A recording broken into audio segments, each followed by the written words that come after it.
Question number 11 বার্ষিক 8% হার সরল সুদে কত বছরে 600 টাকার সুদ 168 টাকা হবে? তাহলে বার্ষিক সুদের হার, টাইম বার করতে হবে, আসল দেওয়া, সুদ দেওয়া। তাহলে চলো 11 দাগ। তাহলে আসল হচ্ছে 600 টাকা, সুদ মানে আয় হচ্ছে 168 টাকা, বার্ষিক সরল সুদের হার 8%।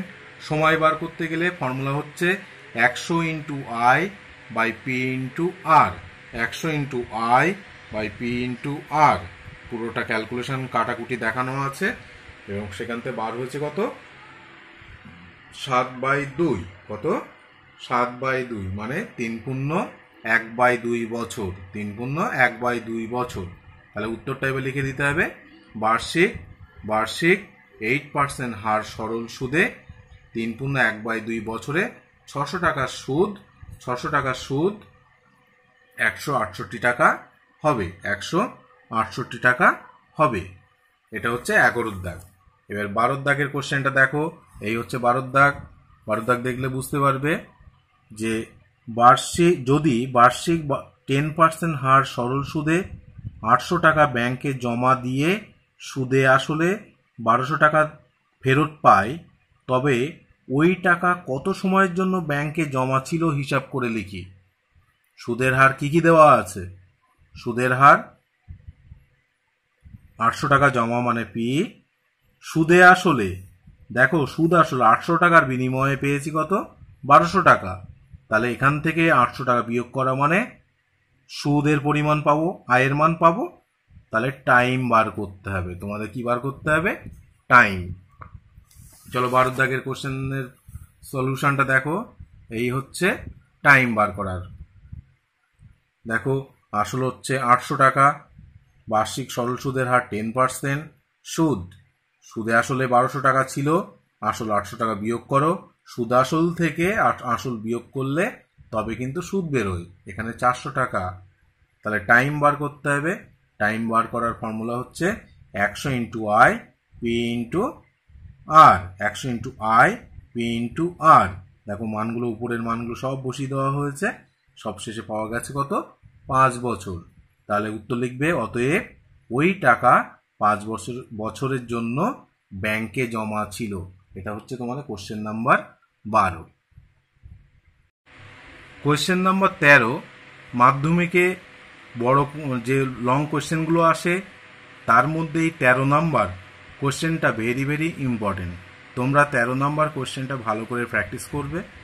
আর এই টাইপের অঙ্কটা দেখবে একটা উদাহরণও আছে, সেই জন্য উদাহরণ এবং 13 নাম্বার কোশ্চেনটা ভালো করে প্র্যাকটিস করবে।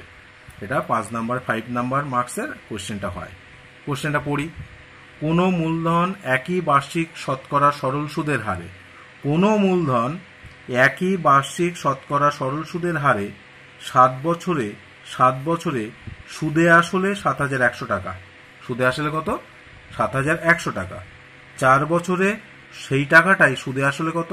6200 টাকা হলে নির্ণয় করতে হবে মূলধন কত, বার্ষিক শতকরা সরল সুদের হার কত নির্ণয় করতে হবে। এটা উদাহরণেও আছে এবং উদাহরণের মতনই আমি তোমাদের অঙ্কটা কষে দিচ্ছি।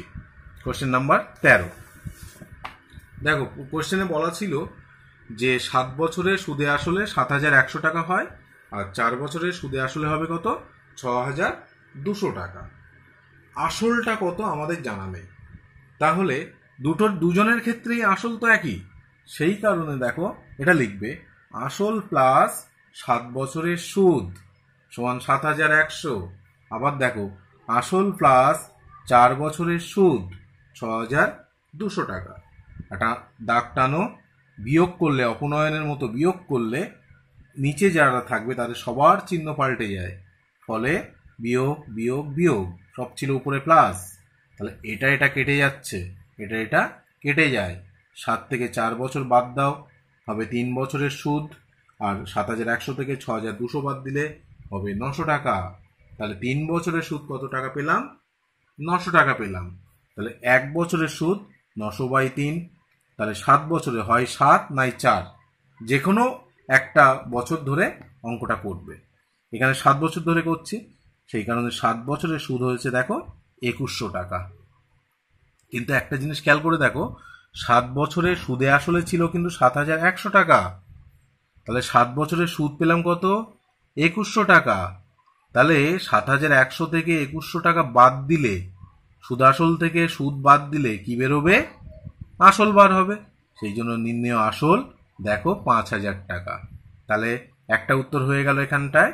দেখো নির্ণেয় আসল 7100 থেকে 2100 টাকা বাদ দাও, দিলে হয় 5000 টাকা। এরপরে দেখো, এরপরের ওই কোশ্চেনেরই আর একটা পার্ট ছিল, সুদের হার নির্ণয় করতে হবে। সুদের হার নির্ণয় করতে হবে। দেখো যে সুদের হার নির্ণয় বলে হেডিং করলাম, আসল 5000 টাকা পেলাম, সময় 7 বছর, সুদ হচ্ছে 2100 টাকা। তাহলে নির্ণেয় সুদের হার দেখো 100 into I by P into T. তাহলে 100 ইন্টু 2100 বাই 5000 ইন্টু 7, পুরো ক্যালকুলেশন করলে 30/5 মানে 6%। তাহলে এটা তোমাদের 6% একটা উত্তর, আর আসল হচ্ছে 5000 টাকা। এটা একটা উত্তর। এটা কোশ্চেন নাম্বার 13। এরপরে 14 নাম্বার যে কোশ্চেনটা আছে দেখো, কোশ্চেন নাম্বার 14। একই সময়ে অমল রায় ব্যাংকে, পশুপতি ঘোষ পোস্ট অফিসে 2000 টাকা জমা রাখেন। একই সময়ে 3 বছর পরে তারা সুদসহ যথাক্রমে 2360 টাকা আর 2480 টাকা ফেরত পান। ব্যাংক ও পোস্ট অফিসে বার্ষিক শতকরা সরল সুদের হারের অনুপাত কত? এটা বার করতে হবে। তাহলে দেখো 14 নম্বর কোশ্চেন। এবার প্রথমেই দেখো অমল রায়, তারপরে পশুপতি ঘোষ, সুদের হার বার করব আমরা। তাহলে অমল রায় আসল কত রেখেছিল? 2000 টাকা, সুদ পেয়েছিল 360 টাকা। কি করে পেলাম? দেখো বলেছিল 2360 টাকা ফেরত পেয়েছে, সেই জন্য মাইনাস করলে 360 টাকা হয়। সময় 3 বছর, বার্ষিক শতকরা সরল সুদের হার দেখো ফর্মুলা অনুসারে মান বসানো আছে, ক্যালকুলেশন করলে 6। এরপরে পশুপতি ঘোষ। পশুপতি ঘোষ দেখো, পশুপতি ঘোষ আসল হচ্ছে 2000 টাকা, সুদ 480 টাকা, কারণ 2480 টাকা সে ফেরত পেয়েছিল। সময় হচ্ছে 3 বছর, তাহলে বার্ষিক শতকরা সরল সুদের হার হচ্ছে দেখো ক্যালকুলেশন করলে 8% হবে। কত পার্সেন্ট হবে? 8%। তাহলে দুজনের ক্ষেত্রে সুদের হার আমরা বার করে ফেললাম। এইবার দেখো কি বার করতে বলেছিল? পোস্ট অফিস আর ব্যাংক, ব্যাংক আর পোস্ট অফিস। তাহলে অমল রায় তো ব্যাংকে রেখেছিল, ব্যাংক আর পোস্ট অফিসের বার্ষিক শতকরা সরল সুদের হারের অনুপাত নির্ণয় করতে হবে। তাহলে দেখো ব্যাংকের সুদের হার কত ছিল? ব্যাংকের সুদের হার দেখো এখানে আমি করে দিচ্ছি। দেখো ব্যাংকের সুদের হার ছিল 6%, তাই তো বার হয়েছে 6 আর এই 8, তাহলে একটা 6 একটা 8। তাহলে এটা অনুপাত দেখো 3 2 দিয়ে কাটো, এটা হচ্ছে 3, এটা হবে 4। তাহলে তোমার উত্তর কত হবে? 3:4। তোমরা উত্তরটা লিখবে কি? ব্যাংক ও পোস্ট অফিসের বার্ষিক শতকরা সরল সুদের হারের অনুপাত 3:4। কত হবে? 3:4। Question number 15। একটি তাঁত সমবায় সমিতি যন্ত্রচালিত তাঁত ক্রয় করার সময় 15,000 টাকা ধার করেন। 5 বছর পর সেই ধার শোধ করতে সমিতিকে 22,125 টাকা দিতে হলো। ব্যাংকে বার্ষিক শতকরা সরল সুদের হার নির্ণয় করি। প্রবলেমটা হচ্ছে এই যে 15 দাগের প্রবলেম, বার করতে হবে বার্ষিক শতকরা সরল সুদের হার। কোশ্চেনটা পড়ে দেখো, 15,000 টাকা ধার মানে পি এর মান দেখো 15,000 টাকা, সময় বলা আছে 5 বছর, তাই 5। সুদ তাকে ফেরত দিতে হয়েছিল 22,125, ধার করেছিল 15,000, তাহলে এটা মাইনাস করলে 7,125 টাকা। এইবার দেখো, তাহলে এইখান থেকে এই তথ্যগুলো আমরা পেয়ে গেছি। তাহলে বার্ষিক শতকরা সরল সুদের হার নির্ণয় করতে হবে 100 into I by P into T. তাহলে 100 আই বাই পি এ 15,000, টি 5, ক্যালকুলেশন করলে 19/2, তার মানে 9×1/2। তোমরা উত্তরটা লিখবে ব্যাংকের বার্ষিক সরল সুদের হার 9×1/2%। এটা তোমাদের কোশ্চেন নাম্বার 15। এরপরে কোশ্চেন নাম্বার 16 দেখো। আসলাম চাচা কর্মক্ষেত্রে থেকে অবসর নেওয়ার সময় 1 লক্ষ টাকা পেলেন। ওই টাকার কিছুটা ব্যাংকে আর বাকিটা পোস্ট অফিসে জমা রাখেন। প্রতি বছর সুদ বাবদ মোট 5,400 টাকা পান। ব্যাংকের ও পোস্ট অফিসের বার্ষিক সরল সুদের হার যথাক্রমে একটা হচ্ছে 5%, একটা 6%। তিনি কোথায় কত টাকা জমা রেখেছিলেন? 16 নাম্বার কোশ্চেন। তোমাদের লং কোশ্চেনের জন্য মাধ্যমিকে আসার চান্স অনেক বেশি, সেই জন্য 16 নাম্বার কোশ্চেনটা ভালো করে প্র্যাকটিস করবে। দেখো কোশ্চেন নাম্বার 16। চলো 16 নাম্বার কোশ্চেনটা দেখে নাও। এই হচ্ছে 16 নাম্বার। দেখো সে কোথায় কত টাকা রেখেছিল এটা কিন্তু বলা নেই, এটা বার করতে হবে। সেই জন্য ব্যাংক লিখেছি। ব্যাংকের ক্ষেত্রে আসল X টাকা ধরে নিলাম। বার্ষিক শতকরা সরল সুদের হার 5%, সময় 1 বছর। সুদ হচ্ছে দেখো PTR/100, ক্যালকুলেশন করলে 5x/100 টাকা। এটা ব্যাংকের সুদ। এর পোস্ট অফিসে আসল কত টাকা আমরা জানি না, কিন্তু সে টোটাল টাকা পেয়েছিল 1 লক্ষ টাকা। তার থেকে X টাকা রেখেছিল ব্যাংকে, বাকি টাকা 1 লক্ষের বাকি টাকা মানে 1 লক্ষ বিয়োগ X, এই টাকাটা পোস্ট অফিসে। তার জন্য পোস্ট অফিসের নিচের গুলো সব তথ্য করে দিলাম। বার্ষিক সরল সুদের হার আর 6%, সময় দেখো 1 বছর। সেক্ষেত্রে সুদ দেখো PTR/100। এই 6 6টা দুজনের সঙ্গে গুণ করলে এটা হয়। তাহলে ব্যাংক থেকে সে সুদ পেয়েছে আর পোস্ট অফিস থেকে, দুটো জায়গা থেকে মোট যে সুদ পাওয়া গেছিল তার পরিমাণটা ছিল কিন্তু 5,400 টাকা। সেই জন্য দেখো এই টাকাটা ছিল কিন্তু তার ব্যাংকের সুদ, এই টাকাটা পোস্ট অফিসের সুদ। তাহলে এটা যোগ এটা সমান 5,400 টাকা হবে, কারণ প্রশ্ন অনুসারে লিখে নিয়েছি। তারপরে দেখো 100 লসাগু হয়েছে, 100 হয়েছে লসাগু। তাহলে 5x প্লাস এটা বিয়োগ 6x, বাম দিকে ডান দিকে যেটা আছে সেটা থাকবে। তারপরে দেখো এটা থাকবে, এটা থেকে এটা বাদ দিলে -x হয় বা এটা। এখান থেকে যদি আমরা x এর মানটা বার করতে পারি তাহলে আমরা ব্যাংক মানে আসলাম চাচা ব্যাংকে কত টাকা রেখেছিল, পোস্ট অফিসে কত টাকা রেখেছিল সেটা পাওয়া যাবে। এরপরে দেখো, তারপরে দেখো কোনাকুনি গুণ করলে 100টা এধারে এলে এটা হয়। তারপর -xটা এপাশে থাকবে, এটা এধারে আসবে। এখান থেকে এটা বাদ দিলে এটা হবে, -x থাকবে, এধারেও মাইনাস এধারেও মাইনাস, বোথ সাইড দিয়ে মাইনাস তুলে দেওয়া যাবে। এইবার দেখো উত্তরটা হয়ে গেল, তিনি ব্যাংকে 60,000 টাকা আর পোস্ট অফিসে মানে 1 লক্ষ থেকে 60,000 বাদ দিলে মানে 40,000 টাকা জমা রেখেছিলেন। এটা হচ্ছে তোমাদের 16 নম্বর দাগের কোশ্চেন, মাধ্যমিকের জন্য very very important. Question number 17। রেখা দিদি তার সঞ্চিত অর্থের 10,000 টাকা দুটি আলাদা ব্যাংকে ভাগ করে একই সময়ে জমা দিলেন। একটি ব্যাংকের বার্ষিক সরল সুদের হার 6%, অন্য ব্যাংকের বার্ষিক সরল সুদের হার 7%। 2 বছর পর তিনি যদি মোট সুদ বাবদ 1,280 টাকা পান তাহলে তিনি কোন ব্যাংকে কত টাকা জমা রেখেছিলেন? একদম 16 দাগের মতো। 10,000 টাকা দুটি আলাদা ব্যাংকে ভাগ করে রাখেন একই সময়ের জন্য, আর আগের অঙ্কটা ছিল দেখো 1 লক্ষ টাকা। চলো তাহলে 17 দাগের অঙ্ক রেখাদির অঙ্কটা করি। তাহলে প্রথম ব্যাংকের ক্ষেত্রে আসল X টাকা, বার্ষিক সুদের হার 6%, সময় 2 বছর। সুদ হচ্ছে PTR/100 মানে 12x/100। দ্বিতীয় ব্যাংকের ক্ষেত্রে দেখো টোটাল ছিল 10,000 টাকা তার কাছে। এবার একটা ব্যাংকে তো অলরেডি X টাকা রেখে দিয়েছে, সেই জন্য আসল দ্বিতীয় ব্যাংকের ক্ষেত্রে 10,000 বিয়োগ X টাকা, সুদের হার 7%, সময় 2 বছর। তাহলে এক্ষেত্রে সুদ হচ্ছে PTR/100, 7 × 14, 14 সঙ্গে এই দুটো গুণ করলে এটা হয়। তাহলে এদিকে প্রথম ব্যাংকের সুদ, এটা দ্বিতীয় ব্যাংকের সুদ, এই দুটো সুদ মিলেই তো 1,280 টাকা। এই দুটো সুদ মিলেই তো কত? 1,280 টাকা। সেই কারণে দেখো এটা যোগ এটা সমান 1,280, এই যে যোগ এটা সমান 1,280। এবার এখান থেকে সমাধান করে x এর মানটা তোমাদের বার করে নিয়ে আসতে হবে। দেখো এই যে এখান থেকে লসগু কত হচ্ছে 100, তাহলে 12x প্লাস এটাই হবে মাইনাস এটাই হবে 1280। তারপরে লাইনে দেখো এটা থাকবে, 12x থেকে 14x বাদ গেলে -2x হয়, এটা যা ছিল তাই আছে। তারপর 100টা ডান দিক গেলে গুণ হয়, মানে দুটো শূন্য বেড়েছে। তারপরে দেখো এইটা 1,40,000 ডান দিকে গেলে মাইনাস হয়, নেগেটিভ হয়েছে। এদিকে তো বাদিকে -2x আছে।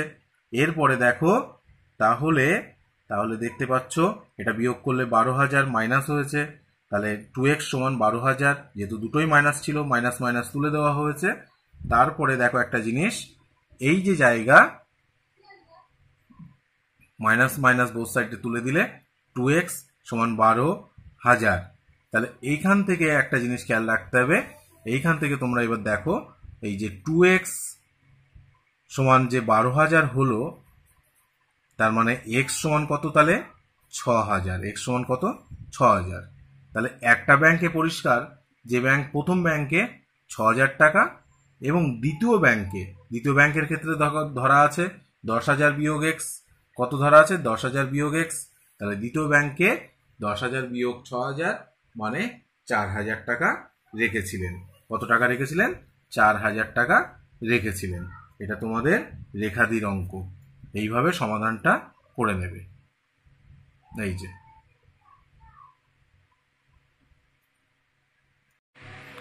কোয়েশ্চেন নাম্বার 18, এটাও মাধ্যমিকের জন্য ইম্পর্টেন্ট। কোনো ব্যাংক বার্ষিক 5% হারে সরল সুদ দেয়। ওই ব্যাংকে দীপুবাবু বছরের প্রথমে 15,000 টাকা জমা দেওয়ার 3 মাস পরে 3,000 টাকা তুলে নিলেন। তাহলে প্রথমে 15,000 টাকা জমা দিলেন, তার ঠিক 3 মাস পরে 3,000 টাকা তুলে নিলেন এবং টাকা তুলে নেওয়ার 3 মাস পরে আবার তিনি 8,000 টাকা জমা দিলেন। তাহলে ওই বছরের শেষে দীপুবাবু সুদে আসলে কত টাকা পাবেন। এই অঙ্কটা দেখো, তোমাদের প্রত্যেকের ব্যাংকের বই আছে, তোমরা ব্যাংকে কোনো মাসে জমা দাও, আবার কোনো মাসে প্রয়োজন পড়লে তুলে নাও। কিন্তু ব্যাংক বছর শেষে গিয়ে সুদ দেয়। বছরে কোনো ব্যাংক 2বার দেয়, কোনো ব্যাংক 3বারও দেয়। এক একটা ব্যাংক এক এক রকমভাবে নিয়ম চলে। যাক, তোমাদের এই যে প্রবলেম, এই প্রবলেমে দেখো টাকা একবার দিচ্ছে, পরে আবার তুলে নিচ্ছে, পরে আবার দিচ্ছে। এক্ষেত্রে অঙ্কটা কিভাবে করব, চলো প্রবলেমটা দেখাচ্ছি। তাহলে প্রথম 3 মাসের ক্ষেত্রে আসল ছিল কত, 15,000 টাকা। কারণ 3 মাস তো 15,000 টাকায় খেটেছে প্রথম, সেই সময় কোনো টাকা তোলেও নি, জমাও দেননি তার মধ্যে, প্রথম 3 মাসের মধ্যে। তার জন্য দেখো সময় হচ্ছে 3 মাস, তাহলে 3/12 বছর, সুদের হার 5%। নির্ণীয় সুদ কত, ক্যালকুলেশন করলে দেখো পিটিআর বাই 100 কাটাকুটি করলে 187 পূর্ণ 1/2 মানে 187 টাকা 50 পয়সা হয়। কত হবে, 187 টাকা 50 পয়সা। তার মানে প্রথম 3 মাসে 15,000 টাকার এই টাকার বিনিময়ে সে 187 টাকা 50 পয়সা পেয়েছে, প্রথম 3 মাসের সুদ। পরের যে 3 মাস ছিল, পরের 3 মাসে দেখো দ্বিতীয় 3 মাসের ক্ষেত্রে তার আসল তো আর 15,000 টাকা নেই, সেই 15,000 টাকা থেকে 3,000 টাকা সে তুলে নিয়েছে, ফলে তার আসল হয়ে গেল কত, 15,000 বিয়োগ 3,000 মানে 12,000। তাহলে সময় হচ্ছে 3 মাস, কারণ পরের 3 মাস পরে আবার তোমার টাকা আবার দিয়েছে। তাহলে এই 3 মাস কিন্তু 12,000 টাকা ছিল, সেই জন্য ওটাকে বছরে কনভার্ট করে নিলাম। সুদের হার 5%, সেই ক্ষেত্রে সুদ পিটিআর বাই 100 কাটাকুটি করলে কত হবে, 150 টাকা। এই 150 টাকা 12,000 টাকার বিনিময়ে 3 মাসের জন্য পেয়েছে। তাহলে আগে পেয়েছে 187 টাকা 50 পয়সা, এখন পেল 150 টাকা। এরপরে দেখো শেষ 6 মাসে সে আবার টাকা জমা দিয়েছে, তাহলে তার লাস্ট ব্যালেন্স ছিল 12,000 টাকা, আবার 8,000 টাকা দিয়েছে, ফলে শেষ 6 মাস কিন্তু তার ব্যাংকে ছিল 20,000 টাকা। তাহলে সময় 6 মাস মানে 6/12 বছর, সুদের হার হচ্ছে 5%। তাহলে সেই 20,000 টাকার শেষ 6 মাসের সুদ পিটিআর বাই 100 কাটাকুটি করলে দেখো হয়েছে 500 টাকা। তাহলে 3 বার সুদ পেয়েছে সেই ব্যক্তি। এবার দীপুবাবু, তাহলে ওই বছরের শেষে দীপুবাবুর মোট সুদ খেয়াল করে দেখো, প্রথম 3 মাসে পেয়েছিল 187 টাকা 50 পয়সা, তারপরে পেয়েছিল 150 টাকা, তারপরে পেয়েছে 500 টাকা, তাহলে মোট হচ্ছে 837 টাকা 50 পয়সা। তাহলে এখান থেকে জানতে চাওয়া হয়েছে বছর শেষে দিব্যবাবুর মোট সুদ আসল কত হবে। দেখো, তাহলে সুদ আসলে হবে 20,000 টাকা তার ব্যাংকে ছিল লাস্ট, আর সুদ পেয়েছে 837 টাকা 50 পয়সা, তাহলে 20,837 টাকা, 20,837 টাকা 50 পয়সা। এটা হবে দীপুবাবু ব্যাংকে টোটাল এই টাকাটা পাবেন। এটা হচ্ছে তোমাদের কোশ্চেন নাম্বার 18। কোশ্চেন নাম্বার 19 অনেকবার করে প্র্যাকটিস করবে, মাধ্যমিকের জন্য ভেরি ভেরি ইম্পর্টেন্ট। রহমত চাচা একটি বাড়ি তৈরি করার জন্য বার্ষিক 12% সরল সুদের হারে 2,40,000 টাকা ব্যাংক থেকে ধার নেন। 12% সরল সুদের হারে 2,40,000 টাকা ব্যাংক থেকে ধার করেন। ধার নেওয়ার 1 বছর পর, ঠিক 1 বছর পর তিনি বাড়িটি প্রতি মাসে একটা ভাড়াটিয়া বসান। বাড়িটি প্রতি মাসে 5,200 টাকার ভাড়া দেন। ধার নেওয়ার কত বছর পর তিনি বাড়ি ভাড়ার আয় থেকে ব্যাংকের সুদসহ শোধ করবেন। তাহলে 12% সরল সুদে 2,40,000 টাকা ব্যাংক থেকে ধার নেন। ধার নেওয়ার 1 বছর পর তিনি বাড়িটি প্রতি মাসে 5,200 টাকায় ভাড়া দেন। মানে যে বাস করবে সে 5,200 টাকা করে ভাড়া দেবে। সেই টাকা দিয়ে সে কত বছর পরে বাড়ি ভাড়ার আয় থেকে পুরো ব্যাংকের 2,40,000 টাকার যে সুদ আসল যা হবে পুরোপুরি শোধ করবেন। এটা হচ্ছে কোশ্চেন। তো চলো ধরি রহমত চাচা x বছর পরে বাড়ি ভাড়ার আয় থেকে ব্যাংকের টাকা সুদসহ শোধ করবেন। x বছর পরে, কবে থেকে? বাড়ি ভাড়ার আয় থেকে। তাহলে আসল 2,40,000, বার্ষিক সরল সুদের হার 12%, আসল মানে এখানে সময় হচ্ছে x বছর, সময় হচ্ছে x বছর, তাহলে x বছর তো ধরা ছিল। এইবার দেখো সুদ PTR/100, কাটাকুটি করলে দুটো শূন্য কমে যাচ্ছে, দুটো শূন্য কমে যায়, ফলে এটা হচ্ছে দেখো 28,800 টাকা। এটা কিন্তু সুদ। তাহলে সুদ আসল কত? 2,40,000 প্লাস 28,800, এই টাকাটা তার ব্যাংকে শোধ করতে হবে। এই টাকাটা তার পুরোপুরি, এই যে টাকাটা তাকে পুরোপুরি ব্যাংকে দিতে হবে। কিন্তু ভাড়াটিয়া বসেছে, এই যে টাকাটা আছে, এই যে টাকাটা ভাড়াটিয়ার কাছ থেকে আয় হবে। তিনি ভাড়া পাবেন কত টাকা দেখে নাও। ভাড়া পাবেন প্রতি মাসে 5,200 টাকা। তাহলে 1 বছরে, সেই জন্য এটা হচ্ছে 1 বছরের টাকা, 12 × 5,200 টাকা 1 বছরের আয়। কিন্তু x বছর পরে লোনটা ধার নেওয়ার x বছর বাদে, কিন্তু 1 বছর তো সে ভাড়াটিয়ার কাছে ভাড়া পায়নি, তার মানে 1 বছর কম পেয়েছে, ধরা হয়েছিল x বছর বাদে। তাহলে সেই জন্য x-1, 1 বছর কিন্তু ভাড়াটিয়ার কাছে ভাড়া পাবেন না, তাই x-1 করা হয়েছে এখানে। x-1 দেখো, এরপরে দেখো এটা গুণ করলে এটা হয়েছে, থাকলো। এটার সঙ্গে এর গুণ করলে এটা, এটার সঙ্গে 1 গুণ করলে এই টাকাটা। তাহলে এইবার একটা জিনিস খেয়াল করে দেখো, এই যে সুদ আসল যেটা হলো, এই যে সুদ আসল, এই যে টাকা তাকে ব্যাংকে শোধ করতে হবে, কিন্তু ভাড়াটিয়ার কাছ থেকে x-1 বছরে মোট এই টাকাটা কিন্তু সে পেয়েছে, এই টাকাটা ভাড়াটিয়ার কাছ থেকে পেয়েছে। তাহলে এই টাকা আর এই টাকা দুটোই কি হবে? দুটোই হবে সমান। সেই কারণে প্রশ্নানুসারে লেখা হয়েছে, দেখো প্রশ্নানুসারে লিখে ওখান থেকে x এর মানটা ফাইন্ড আউট করতে হচ্ছে। দেখো প্রশ্নানুসারে লেখা, এটা সমান এটা, ওখান থেকে x যুক্ত রাশিগুলো ডান দিকে আর x বর্জিত রাশিগুলো বাম দিকে, এটা যোগ করলে এটা, এটাতে এটা বাদ দিলে এটা, তারপরে x যুক্ত রাশি বাম দিকে, এটা ডান দিকে পাঠিয়ে দেওয়া হলো। এখান থেকে x মানে এইটাকে এটা দিয়ে ভাগ করা হয়েছে, তাহলে কত হবে? 9। কাটাকুটি দেখানো আছে। তাহলে উত্তর কি লিখবে? তিনি বাড়ি ভাড়ার আয় থেকে ব্যাংকের টাকা সুদ সহ শোধ করবেন 9 বছরে। Very very important question. Question number 20, রতিনবাবু তার 2 মেয়ের প্রত্যেকের জন্য ব্যাংকে এমনভাবে টাকা জমা রাখেন যাতে প্রত্যেক মেয়ের বয়স যখন 18 বছর হবে তখন প্রত্যেক মেয়ে 1,20,000 টাকা 1,20,000 টাকা করে পাবেন। ব্যাংকের বার্ষিক সরল সুদের হার 10%। মেয়েদের বর্তমান বয়স যথাক্রমে ছোট মেয়ের 13 বছর, না একজনের হচ্ছে 13 বছর আর একজনের হচ্ছে 8 বছর। তিনি প্রত্যেক মেয়ের জন্য ব্যাংকে কত টাকা করে জমা রেখেছিলেন সেটা হিসাব করতে হবে। চলো তাহলে 20 দাগের কোশ্চেন দেখি। তাহলে প্রথম মেয়ের ক্ষেত্রে ধরি আসল হচ্ছে x টাকা, কত টাকা রেখেছিল জানা ছিল না, সুদ হচ্ছে PTR/100। তাহলে এটা কাটাকুটি করলে দেখো এই হচ্ছে x/2 টাকা। এটা হচ্ছে প্রথম মেয়ের সুদ।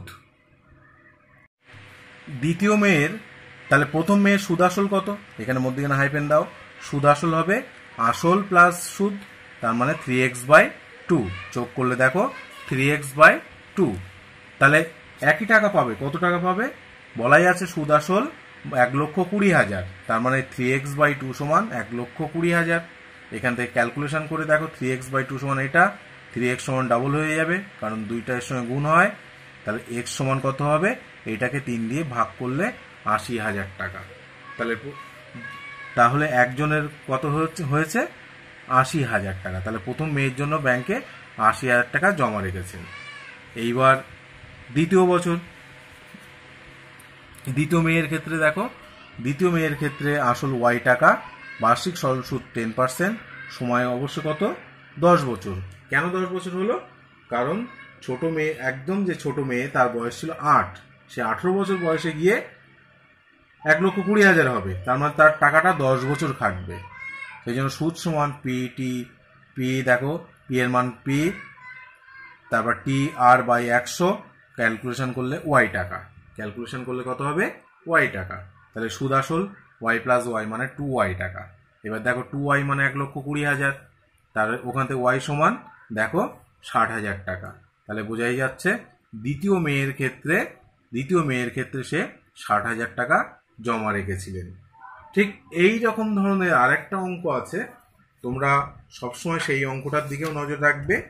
উদাহরণেই আছে অঙ্কটা, আমি তোমাদের বলে দিচ্ছি, সেই অঙ্কটার দিকে সবসময়। উদাহরণ প্রয়োগ নাম্বার 29।